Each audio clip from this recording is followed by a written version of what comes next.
اعوذ باللہ من الشیطان الرجیم بسم اللہ الرحمن الرحیم رب یسر ولا تعسر وتمم بالخیر انکا علی کل شیء قدیر۔ خداوند متعال نے انسان کو اشرف المخلوقات قرار دیا ہے، اور اشرف المخلوقات قرار دینے کی وجہ یہ کہ انسان دوسرے جانداروں سے، انسان دوسری مخلوقات سے ایک امتیاز رکھتا ہے۔ وہ امتیاز ارادہ اور اختیار کا ہے، وہ امتیاز عقل و شعور کا ہے، وہ امتیاز ہدایت کو حاصل کرنے کا ہے۔ اگر ہم دوسرے جانداروں کی طرف دیکھیں یا دوسری مخلوقات کی طرف دیکھیں تو خداوند متعال نے ان کو بنا کر بھیجا ہے، لیکن انسان کہ جو اشرف المخلوقات ہے، صاحب ارادہ ہے، صاحب اختیار ہے، صاحب عقل و شعور ہے، اس کو خداوند متعال نے انسان بنا کر نہیں بلکہ انسان بننے کے لیے اس کائنات کے اندر بھیجا ہے۔ چونکہ انسان نے انسان بننا ہے، اس کے لیے جس آئین کی ضرورت ہے وہ آئین اسلام اور قرآن اور اہل بیت کی شکل میں ہمارے پاس موجود ہے۔ اب اس آئین کے دو حصے ہیں، ایک وہ حصہ ہے کہ جو خداوند متعال نے جبراً ہمارے اوپر اپلائی کیا ہے، یعنی ہمیں حتماً اس کو انجام دینا ہے، اور ایک دوسرا طریقہ چونکہ ارادہ اور اختیار ہمارے پاس ہے، اپنے ارادے اور اختیار سے دوسرے حصے کو ہم نے انجام دینا ہے۔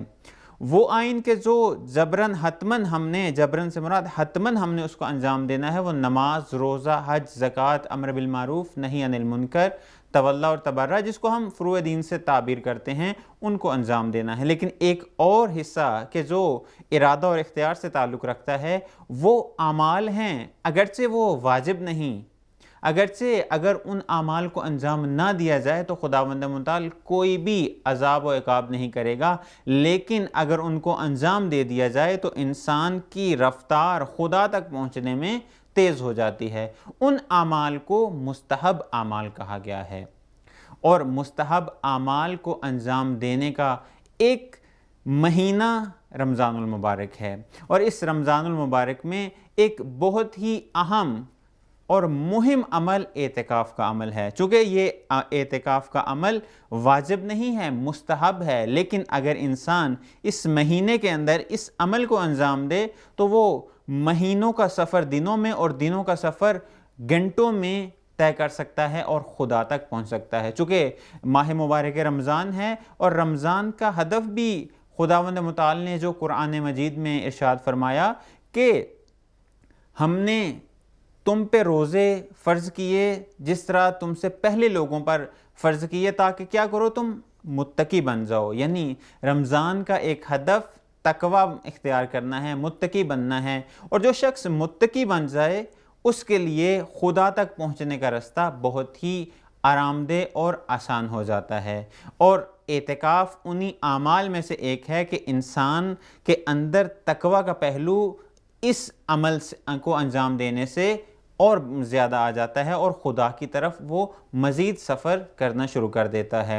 اعتکاف رمضان المبارک کے اندر اور بالاخص رمضان کے آخری عشرے میں بہت ہی اہمیت کا حامل ہے۔ علماء کی سیرت رہی ہے کہ وہ ان آخری 10 ایام میں اعتکاف کے عمل کو انجام دیتے تھے۔ چونکہ شب قدر بھی آخری عشرے کے اندر ہے، اور اعتکاف کا عمل بھی اگر انسان آخری عشرے میں انجام دے تو خدا تک پہنچنے کا ایک رستہ، ایک صراط اس کے پاس آ جاتا ہے، اور بہت تیزی کے ساتھ وہ خدا تک پہنچ سکتا ہے۔ اعتکاف کہتے کسے ہیں؟ اس سے پہلے کہ ہم ان شرائط اور ان احکامات کی طرف آئیں کہ جو اعتکاف کے ساتھ مربوط ہیں، ہم پہلے اعتکاف کو دیکھتے ہیں کہ اعتکاف کہتے کسے ہیں۔ اعتکاف سے مراد یہ ہے کہ ایک خاص مکان کے اندر خاص زمان میں اپنے آپ کو محدود کر لینا، اس نیت کے ساتھ کہ وہ اس خاص مکان اور خاص زمان میں خدا کی قربت حاصل کرے گا، خدا کی رضا کے لیے وہ ایام، وہ زمان اور وہ اس مکان میں گزارے گا۔ اس کو اعتکاف کا نام دیا گیا ہے۔ اگر ہم اصطلاحی تعریف دیکھیں تو قرب الہی کی نیت سے ایک مسجد میں ٹھہرنا۔ قرب الہی کی نیت سے، یعنی خدا کی قربت کو حاصل کرنے کے لیے، آسان الفاظ میں اگر میں عرض کروں کہ تقوی کو حاصل کرنے کے لیے، اپنے اندر تقوی کا عنصر اجاگر کرنے کے لیے، تاکہ انسان اس ہدف تک پہنچ سکے، اس کو حاصل کرنے کے لیے ایک مسجد کے اندر انسان اگر رکتا ہے تو اس کو اعتکاف کا نام دیا جاتا ہے۔ لیکن اگر ہم تصوف کی اصطلاح میں دیکھیں، بہت ہی پیاری اور دلچسپ اور دلکش تعریف تصوف کی اصطلاح میں اعتکاف کی ہے۔ تصوف کی اصطلاح میں اعتکاف سے مراد دنیاوی مشغولیات سے اپنے دل کو پاکیزہ کرنا اور اپنے نفس کو اپنے مولا کے حضور پیش کر دینا۔ کس ہدف کے ساتھ؟ اس نیت کے ساتھ کہ جب تک مولا اس کے تمام گناہوں کو معاف نہیں کر دیتا تب تک وہ اسی حالت میں قیام کرے گا۔ اس کو اعتکاف کا نام دیا گیا ہے۔